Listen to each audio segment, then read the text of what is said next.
What's up YouTube? Nick here, and today I wanted to talk about something that I think has been getting a little bit of buzz recently, and that is urban birding. Now urban birding is just like it sounds. It's people going out, those who live in the city, and looking for the different birds that are there. I've actually seen a few articles refer to this as the new Pokemon Go, and while that's actually pretty laughable, I do think that it's gaining some popularity and really worth talking about. And so with this video I wanted to talk about the 5 most common birds you'll see while birding out in the city. But first I wanted to talk a little bit about why birding in a city might even be interesting at all. And the reality is that cities actually offer a pretty unique ecological landscape. And really that is to say that, 99% of a city might be what I would consider an ecological desert. There's hardly any trees, we all know it. There's tall buildings and cement roads, but then there are these unique parks. Every city seems to have one where wildlife and the natural trees and grasses that were there are really well preserved, and particularly during periods of migration, these are really tremendous birding hotspots. I've certainly been to a couple of places, and off the top of my mind I can think about Discovery Park in Seattle or Montrose Point in Chicago. I know Central Park in New York City just gets a ton of buzz with birds, and really it's during these migratory times when birds are flying thousands of miles, right, from South America up to North America and their breeding grounds, and they hit these pockets of cities and just become so exhausted they need a moment to stop and rest for a few days, and it's these small concentrated areas where they're able to stop over in these cities that just allow for such a magnitude of birds to show up. And so really birding in cities can actually offer you the opportunity to see a totally condensed, vibrant version of birds that you wouldn't really be able to see as easily out in the wild.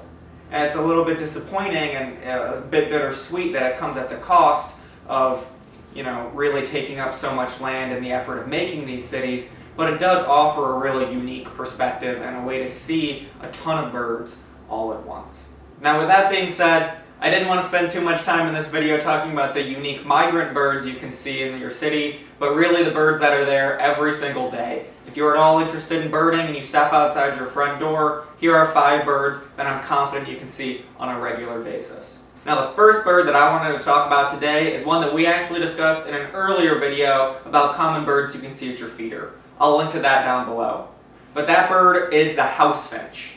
Now this bird is actually somewhat unique in the sense that it is native to North America. It actually really had its population established on the western half of the United States. And like a lot of these city birds, it has a little bit of a storied history. These finches were actually sold from Los Angeles to New York City under the name Hollywood finches. Now unfortunately a lot of them ended up escaping, and now we have really predominant populations really on both coasts. House finches can be found in all 48 mainland states and Hawaii. So if you're really looking for a bird that has a little bit of a history but you can step out your door and see pretty readily, that's going to be the house finch. They've got this dramatic blood-streaked chest and can be often hanging out really anywhere that humans have developed. Now the second bird that I want to talk about today is the chimney swift. Now this bird is a seasonal migrant. You'll see it in the summertime, and it's really predominant more so on the eastern half of the United States.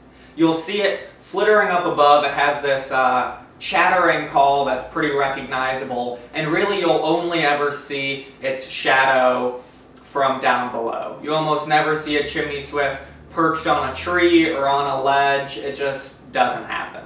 And so when you're looking up, it almost looks like the shadow of a bat. I think it kind of looks like Batman's boomerang or the batarang. And you'll see them circling up together, sometimes alone, oftentimes in groups, but really the most miraculous time to see these birds is while they're roosting at sunset. Now roosting really just means when they get together to go to sleep. Right? And much as the name implies, these chimney swifts almost exclusively roost in chimneys. If you find a really good old smokestack, you could probably kick back and watch hundreds of these birds circle around a chimney and one by one go diving in. It's really something to see and something really special that oftentimes really these urban birders have the opportunity to see firsthand. Now this video wouldn't really be complete if I didn't talk about the rock dove.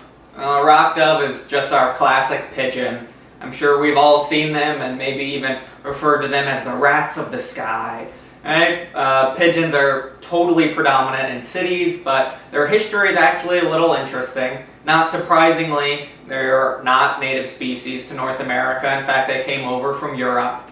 They were originally from northern Africa, a few parts of Asia, and Europe, and really as people began to settle in North America and develop these larger city and suburban areas, rock pigeons just came to totally dominate the scene. Now while they do get reputations for being, pretty dirty birds, they are a little bit interesting to look at. To their credit, they have this sort of beautiful iridescent glow on their neck, and I think really the most interesting portion of a rock dove is these color variants. It's not often that we get birds that will change their plumage so readily. I think if you're off walking around in a city, particularly a larger one like Chicago or Dallas, you'd be able to see at least 2 to 3 different types of rock pigeons. There's the traditional rock pigeon, sort of that slate gray with that iridescent throat, but there's also a white variant, there's a rufous colored or orange variant that you'll see quite often, there's a black variant. Really, these birds are a little unique in the sense that they do come in a lot of different colors, and that's not something you often see from just one select species. Now, building off of the rock dove, I want to talk about what I think is probably the most interesting urban bird, and that is the peregrine falcon. Now, the peregrine falcon has a super fascinating story. In the 1950s and 60s, it was almost pushed to extinction because of the use of DDT. Now, there were a lot of different initiatives that took place, including taking a few birds in and breeding them in isolated areas, as well as stopping the use of a lot of these pesticides. But one of the unique impacts was that these birds sort of moved into urban areas and decided to stay. Now, peregrine falcons can often be found on cliff sides. They're obviously falcons, so they are hunting birds, looking for prey, and when you look at a really urban landscape, with a little bit of imagination, you can sort of come to see why the peregrine falcons have chosen to establish there. You look up at a skyscraper and it's not all that different than the rocky cliffside that the peregrine falcon used to inhabit. And thinking about all of the rock doves, right, that we have in cities, you can see that there's ample prey for them to enjoy. And so it's really a totally unique bird that is established in a lot of major cities like New York, Minneapolis, Seattle, Chicago. There are these year-round permanent residents of just totally fierce birds that at one point we were almost going to lose forever. If you are in a city and at all interested in trying to find one of these birds, you can really just do a few quick Google searches. Their nest sites are generally pretty well known and easy to spot. The next bird that I want to talk about today is the European Starling. I know it seems a little silly to be talking about a European bird while I'm discussing common birds in cities across North America, but again, it's one of those stories of an introduced population. It actually comes with a pretty silly history, much like some of these other birds. The European Starling was actually first introduced in New York City by the Shakespeare Society. It almost seems too silly to be true, but it is. I guess the European Starling had been written about in some of Shakespeare's plays, and the members of this group really felt passionate that there should be every bird from each of Shakespeare's plays present in New York City.